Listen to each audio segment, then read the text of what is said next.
జమ్మికుంట మండలంలోని శివాలయంలో అడిగొప్పల సాయితేజ పుట్టినరోజు సందర్భంగా అన్నదానం నిర్వహించారు. నేడు ఒక మండల కేంద్రానికి చెందిన కాంగ్రెస్ పార్టీ నాయకుడు సంపత్ తన కుమారుడు అడిగొప్పల సాయితేజ పుట్టినరోజు సందర్భంగా జమ్మికుంట పట్టణంలోని శివాలయంలో నిరుపేదలకు అన్నదానం చేశారు.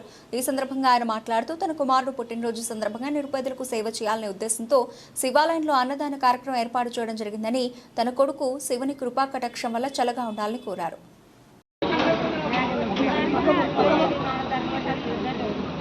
కాంగ్రెస్ పార్టీ మండల నాయకుడిని. మా కొడుకు అడిగొప్పల సాయితేజ లండన్లో ఉంటుంది, చదువుకుంటాడు. మా కొడుకు పుట్టినరోజు సందర్భంగా 24 నుంచి 25 సంవత్సరాలు పడ్డాయి. దాని సందర్భంగా జమ్మికుంట మండలం శివాలయంలో అన్నదానం చేయడం జరిగింది. సుమారుగా 150 నుంచి 200 మంది స్వీటు పండ్లు పంచడం జరిగింది. మా కొడుకు ఇంకా మంచి పొజిషన్లో ఉండాలని ఆ భగవంతుని ప్రార్థిస్తూ మనస్ఫూర్తిగా కోరుకుంటున్నాను.